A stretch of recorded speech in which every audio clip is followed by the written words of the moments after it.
कैसे है? डॉक्टर हर्षवर्धन जिंदाबाद, डॉक्टर हर्षवर्धन जिंदाबाद, डॉक्टर हर्षवर्धन जिंदाबाद।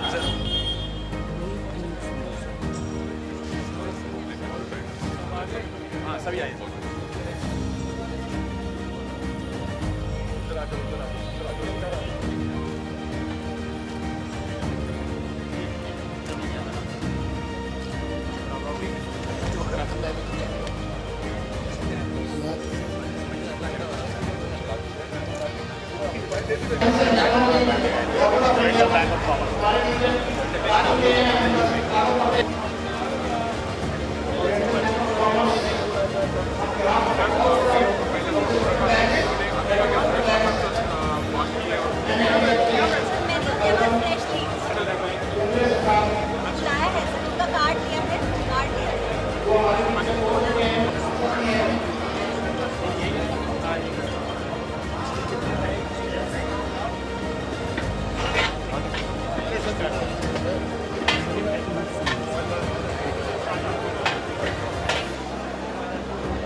बहुत पैसा है इसीलिए बैठे थे पार्टी। कितने आदमी आए?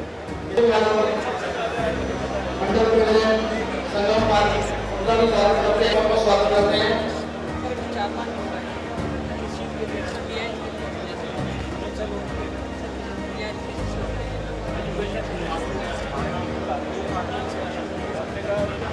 और सेक्रेटरी से हरी शंकर जी हम उनका भी बहुत स्वागत करते हैं।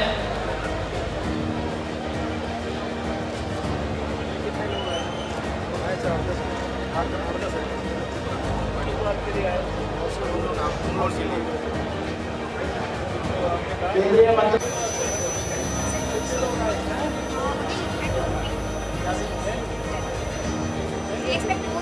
हम सॉरी मैडम मशमी बजाज बहुत बहुत स्वागत आपका। सभी public sector banks, private banks and NBFC का इसके साथ मिलकर इस मेले का आयोजन कर रहा है।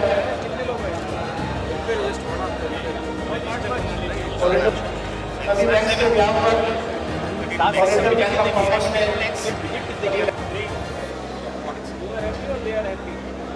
We all are happy, sir. जी नमस्ते।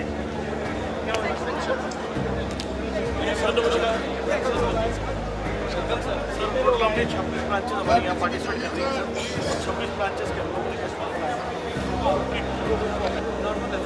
डेडिकेटेड बैंकर आ रहे हैं। वहीं दिलवाएंगे ना? ये थे ना वहीं स्टेज में दिलवाएंगे ना? तो स्टेज में दिलवा देंगे।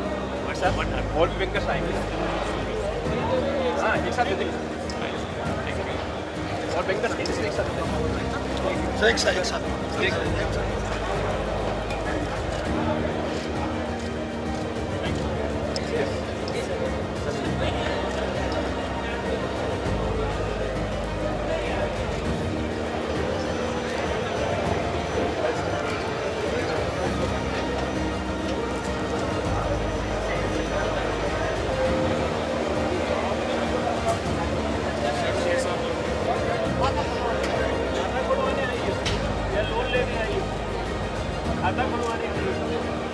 खाता बोल रहे हैं तो वैसे कब से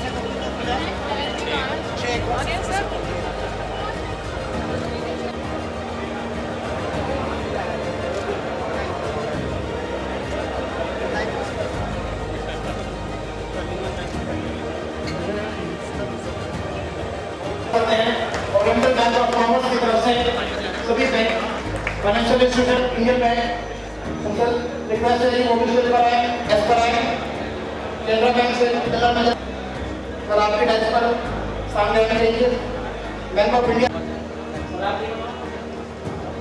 डेस्क पर आए सर।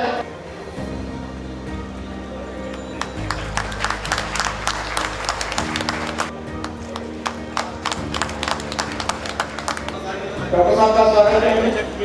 तरफ से आपको बहुत बहुत स्वागत।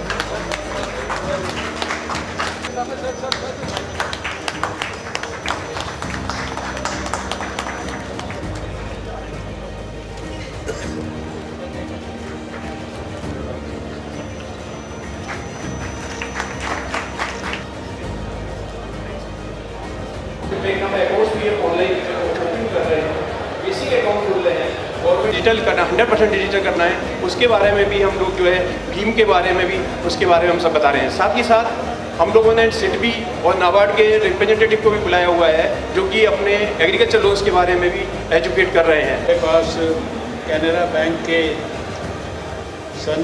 शांतनु कुमार मजूमदार साहब मंच पर बैठे हैं। इंडियन बैंक के आर.के. अग्रवाल साहब हैं और इंडियन बैंक के ही field general manager mister Karthikeyan हैं। सलील कुमार स्वेन जो जनरल मैनेजर हैं बैंक ऑफ इंडिया के।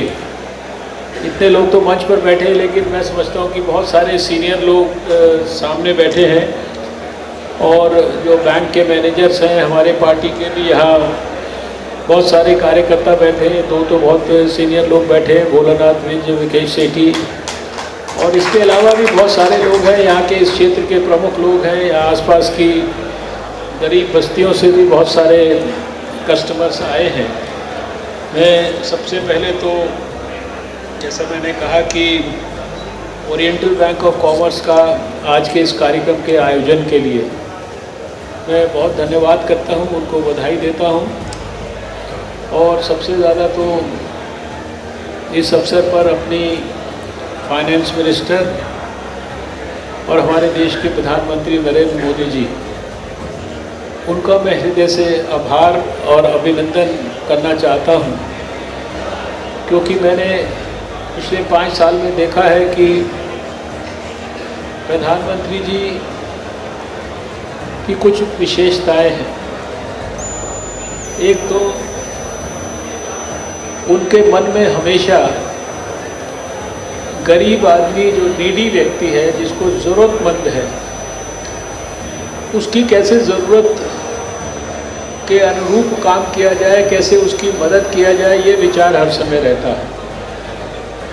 और उस विचार को पूरा करने के लिए उनको कहीं से भी कोई आइडिया दे दे, या वैसे तो उनके अपने दिमाग में भी इतने सारे आइडियाज़ हमेशा चलते हैं, वो उस आइडिया को एक योजना में परिवर्तित कर देते हैं, योजना को विजन में परिवर्तित कर देते हैं, विजन को इम्प्लीमेंट करने के मैकेनिज़म्स क्रिएट कर देते हैं, और उसके बाद उसको इतना थॉरोली और इतने गहराई से और इतने डिटेल में स्वयं व्यक्तिगत मॉनिटर करते हैं। मैं नहीं समझता कि देश के किसी प्रधानमंत्री ने किसी स्कीम की निटी ग्रिटी को, उस स्कीम से जुड़े हुए फुल स्टॉप और कॉमा को प्रधानमंत्री रहते हुए अब उस लेवल पर व्यक्तिगत मॉनिटर किया होगा। और ये बात मैं ऐसे ही नहीं कह रहा, ये मैं उनकी 5 साल की वर्किंग को बहुत नज़दीक से ऑब्ज़र्व करने के बाद कह रहा हूँ, क्योंकि मुझे बड़ा सौभाग्य मिला है कि यद्यपि हम उनको जानते हैं 30-35 साल से, लेकिन उनको ऐसे प्राइम मिनिस्टर देखने का मौका 5 साल मिला है, काम करने का साथ में मौका मिला है। और अगर मैं ये कहूँ कि हमारे प्रधानमंत्री नरेंद्र मोदी का जो दिल है वो केवल गरीबों के लिए, नीडी लोगों के लिए ही सबसे ज़्यादा धड़कता है, तो इसमें कोई अतिशयोक्ति नहीं होगी, ज़रा भी अतिशयोक्ति नहीं है इसके अंदर। उनकी हर योजना, हर आइडिया, उसको बनाने से पहले उनके मन में हमेशा यही रहता है कि इससे गरीब का कल्याण कितना होगा। और सारी योजनाएं बनाते समय गरीब कल्याणकारी योजना है कि नहीं, ये उनके मन का विचार रहता है। 2014 में उन्होंने पहला भाषण लाल किले की प्राचीर से आके दिया था, तो हम सबको याद है कि उन्होंने जनधन की बात की। मैं स्वयं एक पढ़ा लिखा डॉक्टर हूँ, उनकी कैबिनेट में मंत्री था, पहले भी मंत्री रह चुका था, लेकिन उस समय जब उन्होंने अपने भाषण में कहा तो मुझको समझ में नहीं आया ये फाइनेंशियल इंक्लूजन की बात कर रहे हैं या सबको खाता खोलने की बात करें, तो इससे गरीब आदमी का क्या भला होगा? भाई खाता खुल भी जाएगा तो उससे क्या, अगर उसके पास पैसा नहीं है तो वो क्या करेगा? ऐसा मेरे मन में विचार आया उस समय। लेकिन उन्होंने जब खाता खुलवाने शुरू किए तो उतना एग्रेसिवली खुलवाए और ऐसे मॉनिटर किया कि आप सब बैंक के लोगों ने 26 जनवरी 2015 आया तो भारत का नाम Guinness book of world record में चला गया। यानी इतनी fastest speed in the whole world जिसमें ये खाते खुले। और देखते ही ये हमारे पास आंकड़ा आना शुरू हो गया कि देश में प्रैक्टिकली 99.9% लोगों का, हम लोग 100% इसलिए नहीं कहते कि कभी कभी शायद वो ऐसे लगेगा कि एग्जेग्रेशन कर रहे हैं, लेकिन शायद 100% भी कहे तो ये कोई मेरे ख्याल से इसके अंदर कोई एग्जेग्रेशन नहीं होगी। देखते ही देखते हर गरीब आदमी का या हर व्यक्ति का इस देश के अंदर खाता खुल गया। और अभी शायद जो आखिरी डाटा है तो शायद 37-38 करोड़ जो है खाते जो है जनधन के अंदर खुल गए।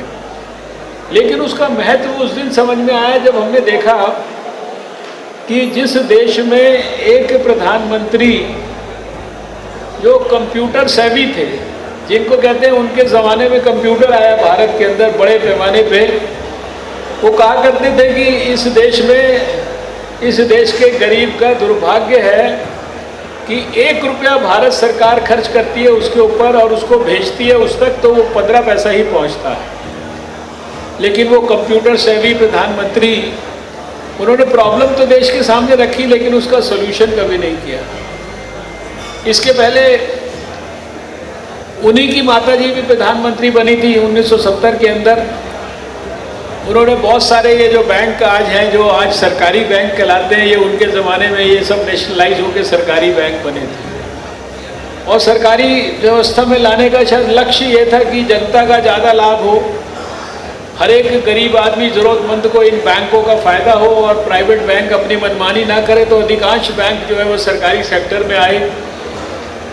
लेकिन इस देश को 1970 से लेकर और 2014 तक नरेंद्र मोदी का इंतज़ार करना पड़ा, जब बैंकिंग की सुविधाओं का वास्तव में लाभ इस देश के गरीब को मिलना शुरू हुआ।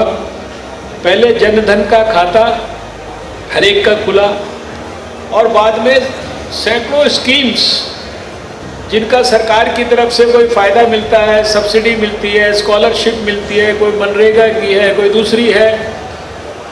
हमारे इवन उसमें हमारी मिनिस्ट्रीज में भी कई सारी स्कॉलरशिप मिलती हैं। सारी की सारी चीज़ें बटन दबाकर और सीधा पैसा इसी जनधन के खाते में गरीब से गरीब आदमी के, वो चाहे नागालैंड हो, वो चाहे अरुणाचल प्रदेश हो, वो चाहे उड़ीसा का ट्राइबल एरिया हो, वो चाहे केरल का कोई दूर दराज का गांव हो, सारे देश में हर गरीब आदमी का, हर खाताधारी के बैंक में सीधा पैसा बटन दबा के 1 रुपये का मतलब पूरा 100 नया पैसा, 15 पैसा नहीं, 1 रुपये का मतलब पूरा 100 पैसा, 1000 रुपये का मतलब पूरा 1000 रुपया उसके बैंक में जाना शुरू हो गया। और जब पहला डाटा आया कि ये प्रक्रिया शुरू हुई तो इससे देश को क्या लाभ हुआ, तो अभी तो शायद 1 लाख से भी बहुत ज़्यादा करोड़ हो गया। पहला डाटा जब आया था तो तब 80-85 हज़ार करोड़, यानी कंट्री ने सेविंग की 80,000 करोड़ रुपीस की। अभी तो 1-1.5 लाख करोड़ का सेविंग होता है, बताते हैं, जस्ट इस प्रक्रिया से कि पैसा सीधा खाते में जाता है। अब आप सोचिए कि आज़ादी के इतने साल बाद तक भी इतना सारा पैसा जो है ये कहाँ जाता था। पैसा तो सिस्टम से निकलता था, वो सरकार के खजाने से बाहर निकलता था, लोगों तक 15% ही पहुंचता था। और अभी इतने पैसे की जो है कंट्री ने सेविंग की, उसके कारण तो ये इतना सारा पैसा जो है ये बीच में कहाँ बिचौलियों के पास जाता था, कहाँ जाता था, कौन से सिस्टम में जाता था। तो यानी जो ज़ीरो टॉलरेंस फॉर करप्शन है उसका केवल नारा नहीं दिया, प्रधानमंत्री जी ने उसको इम्प्लीमेंट करके दिखाया। मुझे याद है कि इसी तरह के एक कैंप के अंदर मैं कमला नगर के अंदर 2014 या 15 के अंदर शुरुआत में जब मुद्रा योजना चली थी, तो ऐसे मुद्रा योजना का लाभार्थी जो है उनको चेक वगैरह या उनको सैंक्शन कराने के लिए गया था। तब नई मुद्रा योजना शुरू हुई थी। अभी 4-5 साल के बाद शायद पता नहीं कितनी 15 करोड़ या कितने लोगों को शायद मुद्रा का लाभ मिल गया, और भी ज़्यादा। ये क्योंकि ये डाटा रोज़ बदलते रहते हैं, मैंने क्या नंबर बोला इस पे मत जाइए। और उसमें भी 70-80% जो है वो बहनें हैं, महिलाएं हैं, उनको लाभ मिला। प्रधानमंत्री जी ने जो भी बात कही उसको मॉनिटर किया। उन्होंने अगर सैनिटेशन के लिए बात किया कि भाई इस देश में मुझे दुख होता है कि एक बहन जो है उसको सूरज छुपने का इंतज़ार करना पड़ता है, बिकॉज वो अपनी कॉल ऑफ नेचर को अटेंड नहीं कर सकती रोशनी के अंदर, क्योंकि खुले शौच की प्रक्रिया है। तो खाली कहा नहीं, फिर 12 करोड़ टॉयलेट बना दिए, सैनिटेशन कवरेज जो है वो 90-95% तक पहुंचा दिया, 30-35% से।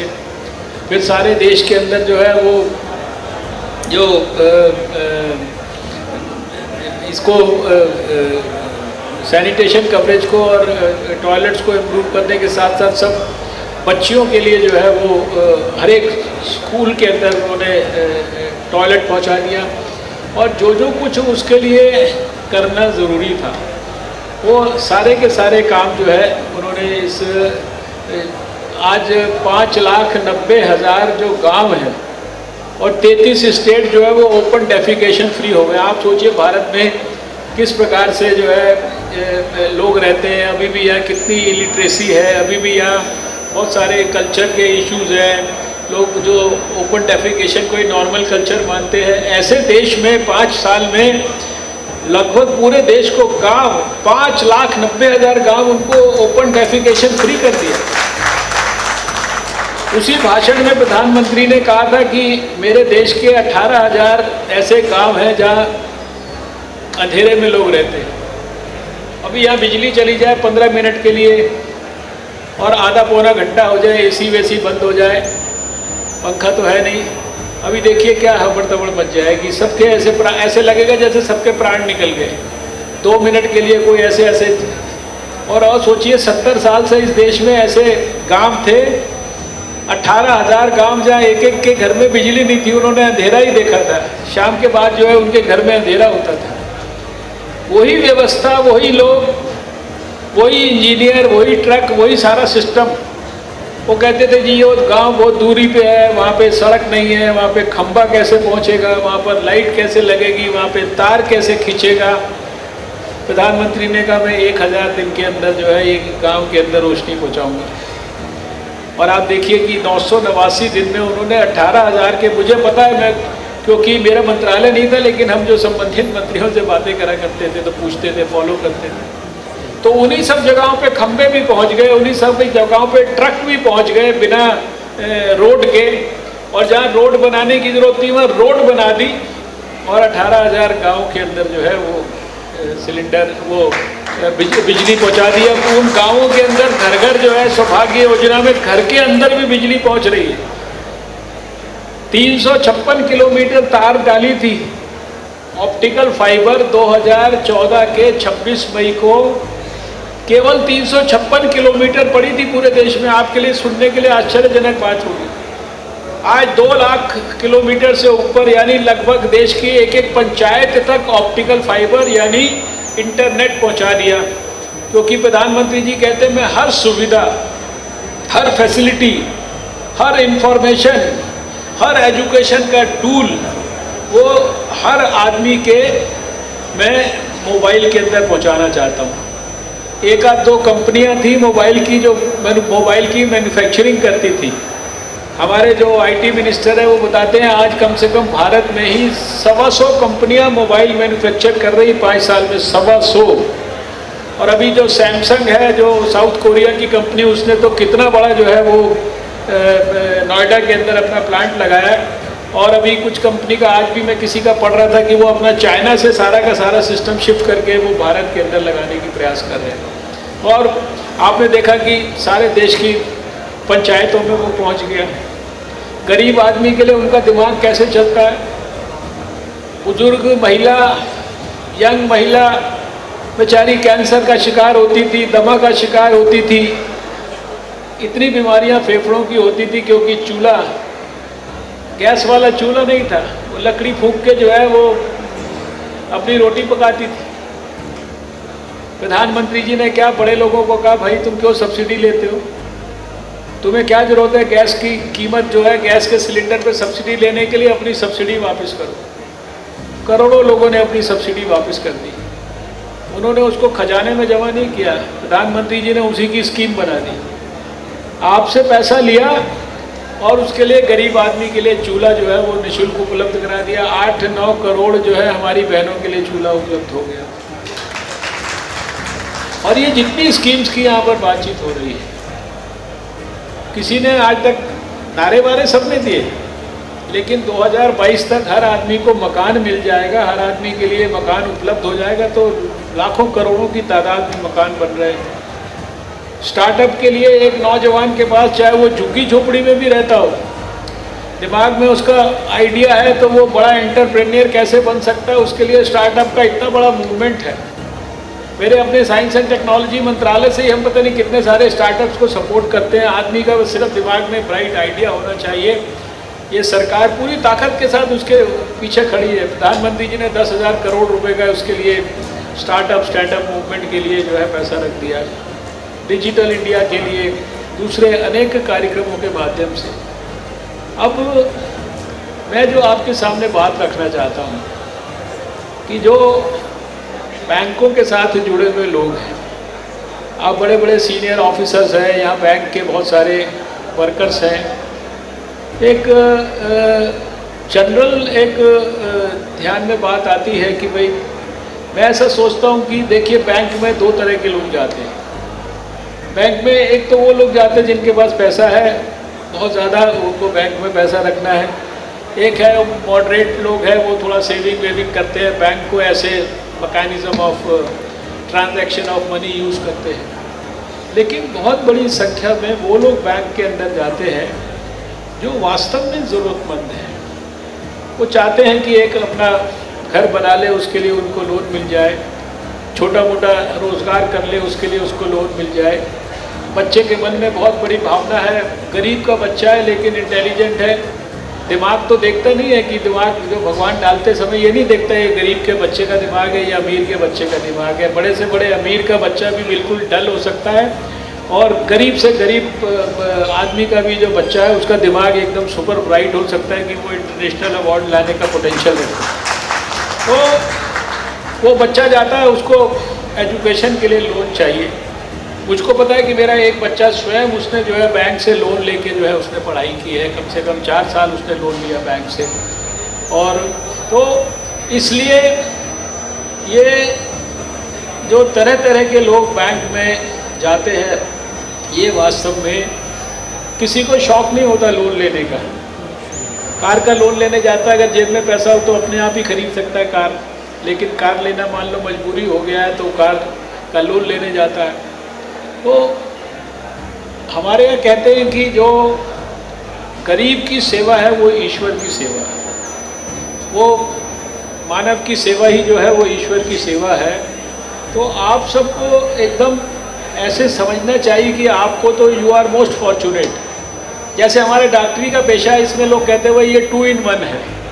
एक तो कमाई का, आपको चलो अपना घर चलाने का इससे काम चलता है, दूसरा आपको ऐसे बोनस मानवता की सेवा करने का भी मौका मिलता है। तो बैंकिंग का जो क्षेत्र है वो भी उसको भी इसी तरह से मानना चाहिए कि ठीक है मैं अपना मैनेजर हूँ या मैं अपना बैंक का एम्प्लॉय हूँ। बैंक में तो लोगों को तनख्वाह भी अच्छी खासी मिलती है मेरे ख्याल से, जो है कोई ऐसा नहीं है compare in comparison to the other class of people you are well paid also. तो ये मान के चलना चाहिए कि हम को भगवान की विशेष कृपा है कि हम ऐसे प्रोफेशन से जुड़े हैं जहां हमको गरीब आदमी को सेवा करने का मौका मिल रहा है। और गरीब आदमी को सेवा करने का मौका मिल रहा है मतलब ईश्वर की सेवा करने का मौका मिला है। नवरात्रे में व्रत नहीं रखा, सुबह देवी दुर्गा माता की पूजा नहीं की, कोई फर्क नहीं पड़ेगा।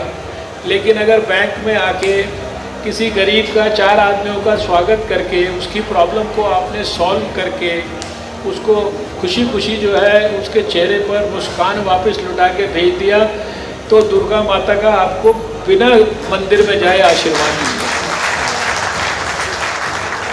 तो इसको आपका जो काम है इसको इसी भाव से करना चाहिए। ये मैंने आपसे कहा, इसका मतलब ये नहीं कि आप इस भाव से नहीं करते हैं, लेकिन बहुत बड़ी संख्या में, क्योंकि हम लोग पब्लिक लाइफ में हैं।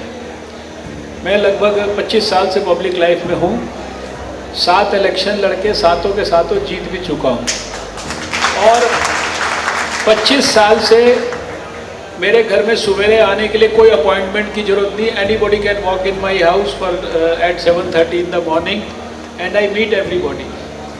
तो हर तरह के लोग जो तकलीफ़ में है, परेशानी में है, उनमें प्रॉब्लम को सुनता हूँ, समझता हूँ।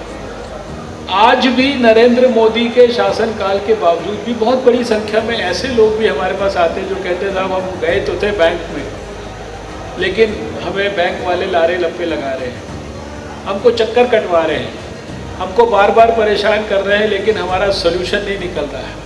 जबकि प्रधानमंत्री जी की आप इंटेंशन देखिए, उन्होंने एक के बाद एक स्कीम बनाई है।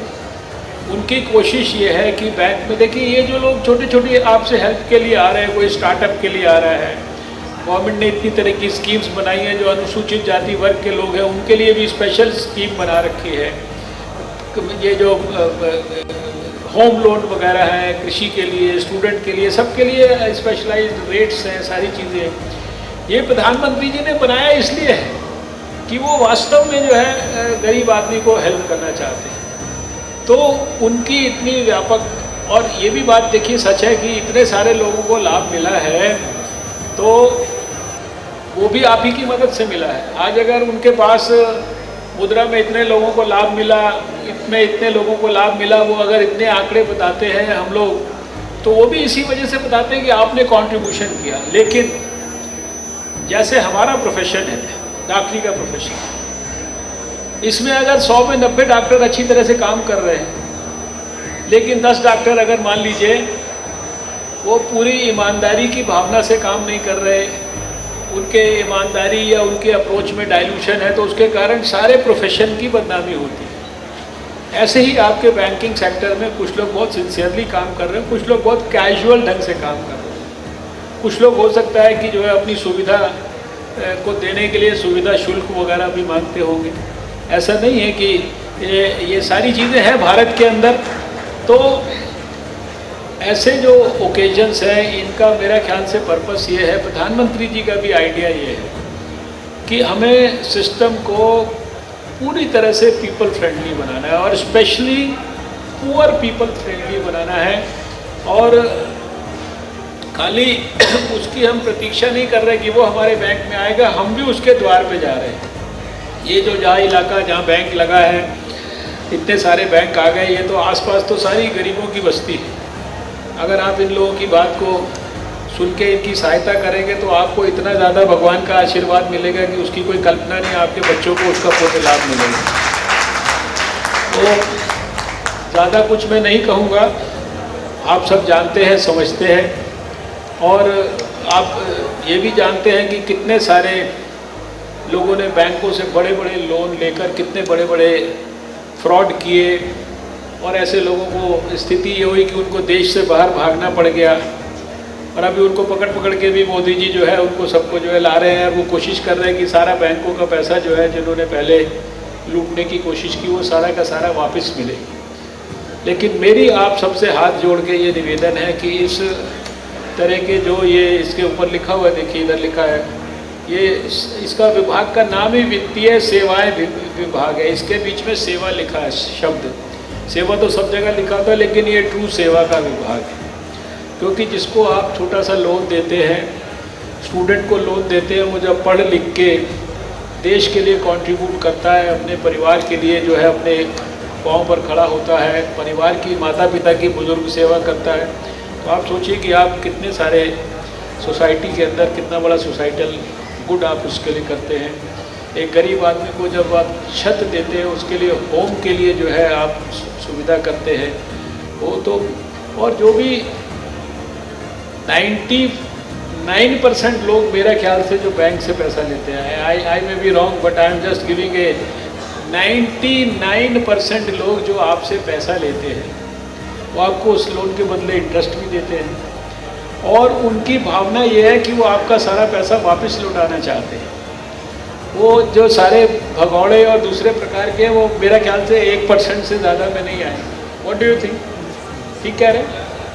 तो ये 99% लोग जो हैं इनकी हम दिन प्रतिदिन कैसे अपनी सर्विसेज में और सुधार कर सकते हैं, कैसे इसमें और ज़्यादा ह्यूमन टच दे सकते हैं, कैसे इसका कंप्लायंस और 100% कर सकते हैं, और कैसे प्रधानमंत्री नरेंद्र मोदी का जो सपना है कि 2022 तक एक नया भारत, ऐसा भारत वो बनाना चाहते हैं जिसमें सबके चेहरे पर मुस्कान वापस लौटेगी, सबके दुखों का निवारण होगा, सबके लिए घर होगा, सबके घर में बिजली की रोशनी की व्यवस्था होगी, सबके घर में सब बच्चों के लिए स्वास्थ्य की, शिक्षा की, पोषण की, पर्याप्त भोजन की, ये सारी चीज़ों की व्यवस्था होगी।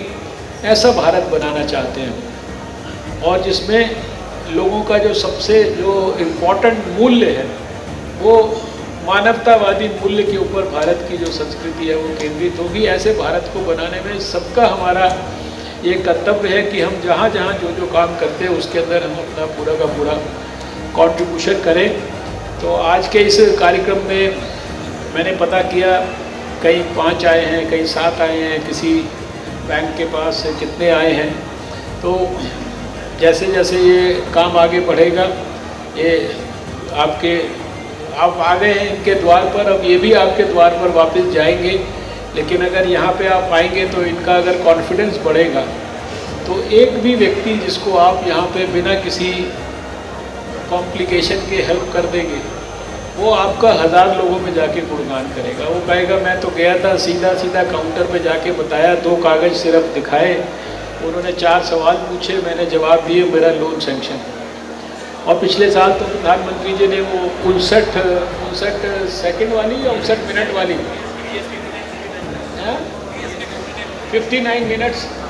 59 मिनट्स वाली स्कीम पिछले साल लॉन्च की थी। अब 59 मिनट्स वाली स्कीम जो है वो वास्तव में एक्चुअल में इम्प्लीमेंट होनी चाहिए। तो बहुत बहुत शुक्रिया आपका, बहुत बहुत बधाई, और जिनको लोन मिला है उनको भी बहुत बहुत बधाई है। और इतना ही मेरा उनसे अपील है, लोन जिनको मिला है, कि भाई लोन को, बैंकों को जितना प्रेम से उन्होंने आपको दिया उतना ही प्रेम से उनका लोन आप वापस करिएगा। मैं तो इतना अपील जरूर करूँगा, क्योंकि ये सारा कुछ जो है देश के विकास के लिए है, देश को आगे बढ़ाने के लिए है।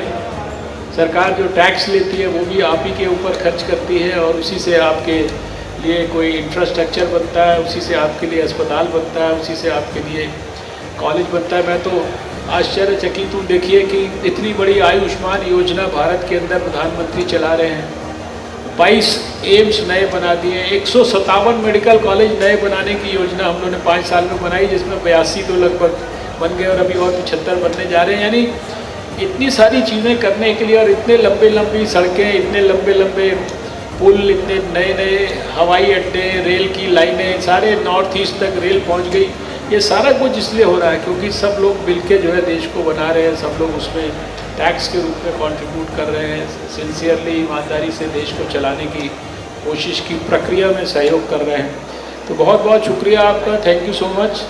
और सबके लिए नवरात्रि की शुभकामना, अभी दशहरा आ रहा है उसकी भी शुभकामना, दिवाली आ रही है उसकी भी शुभकामना। और मुझे पता कोई ना कोई बैंक लोग भी दिवाली के लिए कुछ ना कुछ जो है नया कुछ ऑफर निकाल के आपको देंगे। बहुत शुक्रिया आपका सर आपके मार्गदर्शन के लिए।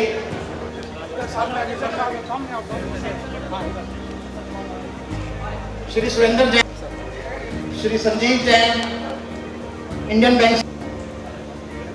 बैंक ऑफ इंडिया से mister Balkishan, home appliances, Canara bank से वियर पेपर प्रोडक्ट्स से मिस्टर हिमांशु,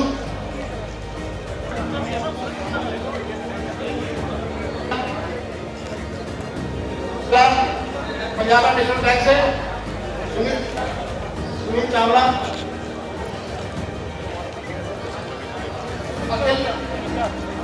अखिल Bhatia, Punjab national bank,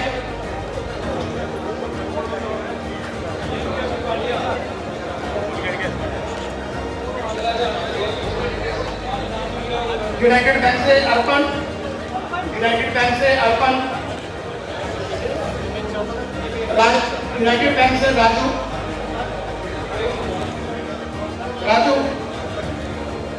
Joginder Singh united bank से जोगिंदर